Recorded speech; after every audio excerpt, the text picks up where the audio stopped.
Hi everybody, welcome back to another couch chat. Today I am doing a quick video on a top success tip I learned from my daughter. So yesterday I did one about my dad. If you haven't checked that out, check it out. It's one of my favorite stories to tell and explain.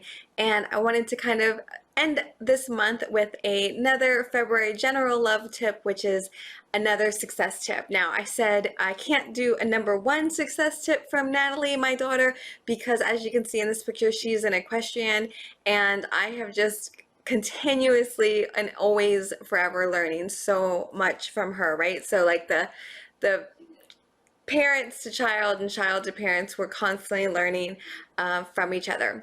And so we're just going to get right into it. You know who I am, hopefully, if you've watched a video or two before, but Jaime, the J and J Loves, where I share all the things I love, because if I love it, maybe you'll love it too. And we should all be sharing because it's caring. All right, so this is a recent photo of Natalie, and she was doing a photo challenge, and I just love this picture. And like I said, I learned so much from her on her creative style, her brains, her funniness, just so many different things.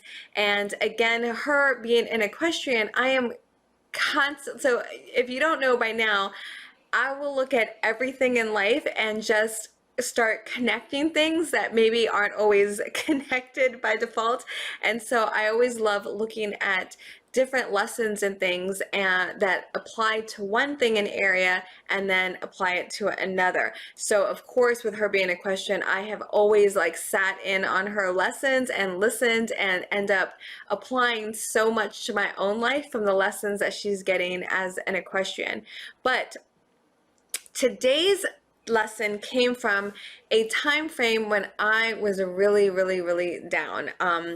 And so a few years ago, I just was going through, I guess, the awakening part where it was just like, you know, in short, a lot of things going wrong at once, and having to take a really deep dive and look into what the choices that I was making in my life that kept this kind of energy coming from.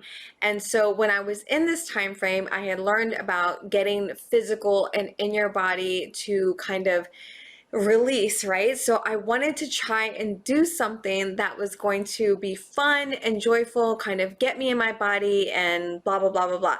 So the lesson that Natalie actually helped teach me is a lesson on hula hooping. So I don't know that if I remembered if I hula hooped when I was a kid, but either way, I realized I don't know how to hula hoop as an adult, right? So I was like, okay, this will be fun. I've got a hula hoop and I need to get into a fun, happy energy, and I'm just gonna like learn how to hula hoop. And I'm not someone who has in the past tried things that I'm not good at, which is basically means I haven't tried a lot of things, right?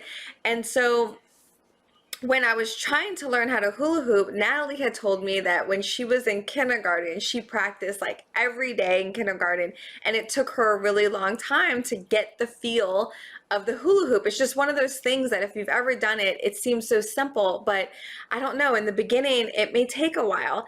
And the biggest lesson that she taught me, because I was doing it and I thought in my mind, hula hoop and learning to get the feel of the hula hoop should take like 3 days, 3 to 5 days max. And it was taking longer than that, right? And so this thing that I wanted it to be fun and joyful that I learned was not happening. It was not happening. So I'm like, oh my gosh, why can't I get this? And it was like, you know, I'd say it was kind of frustrating because it just seemed like, why can't I get this? Why can't I get this hoop to go around? I'm not getting it.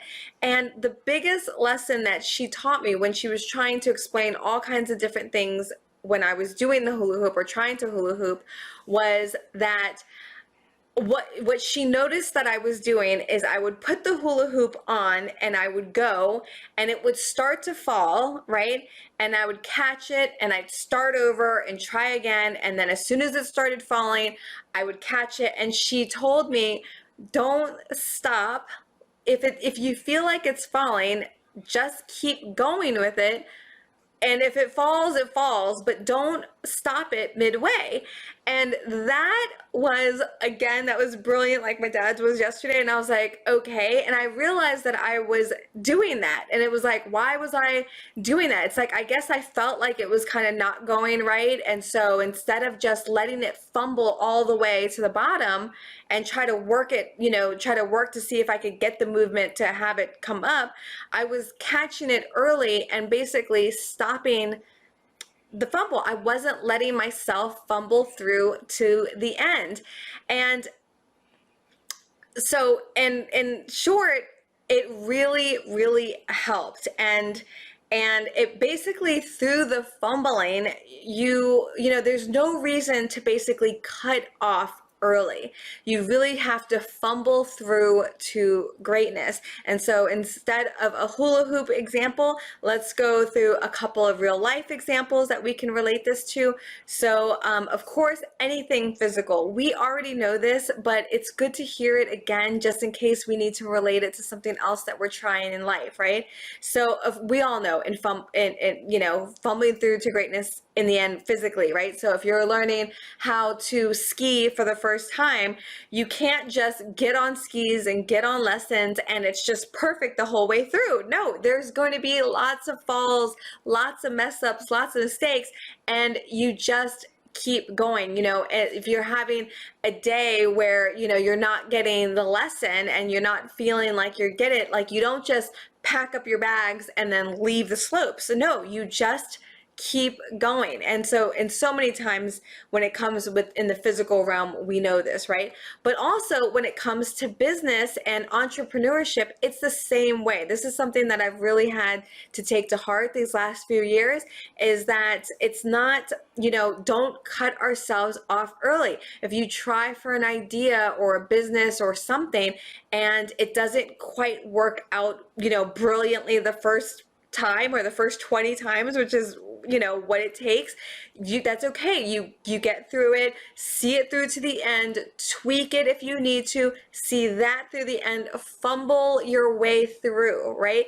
I would say with this challenge that I'm doing, a video every day, I mean, almost every single video I've been proud of because I got through it. I can't tell you how many days I've been like, I'm so tired, I don't know what to do. And so, you know, I'm sure there were videos where I was like, okay, that one wasn't my favorite video, right? But it's not like, oh, I don't think I have a good idea, I guess I'm not going to do it today. Like, no, just film. I'm just filming it, I'm just doing it.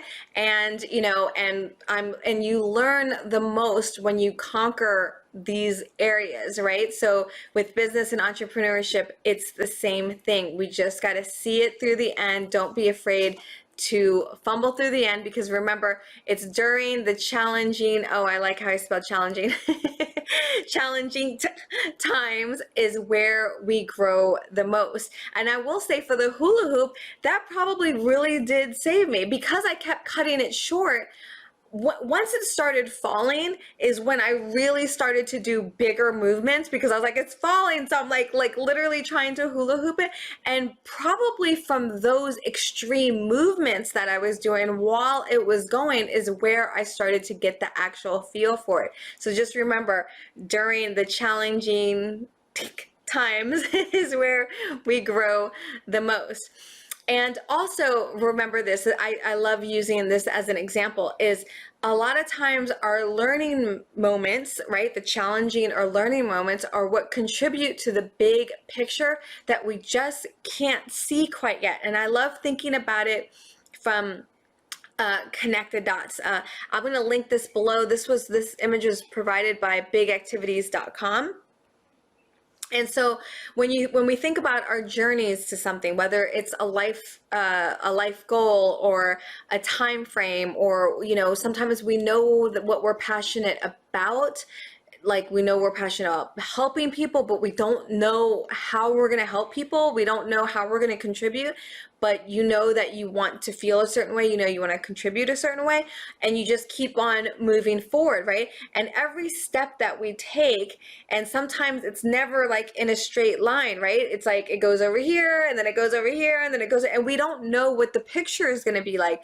But it's weird, it's just interesting that as you keep moving, all of a sudden the picture starts to draw itself. It becomes clearer and clearer and clearer. I mean, even for me, my goals and things, and I know I want to contribute in a really big way. I want to help. I love seeing people happy and joyful, and I remember so many hard times that I went through in life, and I want to share my experiences just in case I can help anyone, because I just love when people are happy. Everyone's just so much more fun when we're happy, right? But I don't really know what the end goal looks like to me, but I know that these bits and pieces, you know, me sharing as much as I can right now, those are the pieces that I'm building, and hopefully soon enough the big picture comes into play. So just keep that in mind. So yeah, eye on the prize. Let's keep going. Don't cut our fumble short. Fumble it all the way to the end. And yeah, that is today's video. So thank you guys. I love you, of course. I am wishing us wonderful and gentle, hopefully they're gentle, fumbles all along the way to our greatness.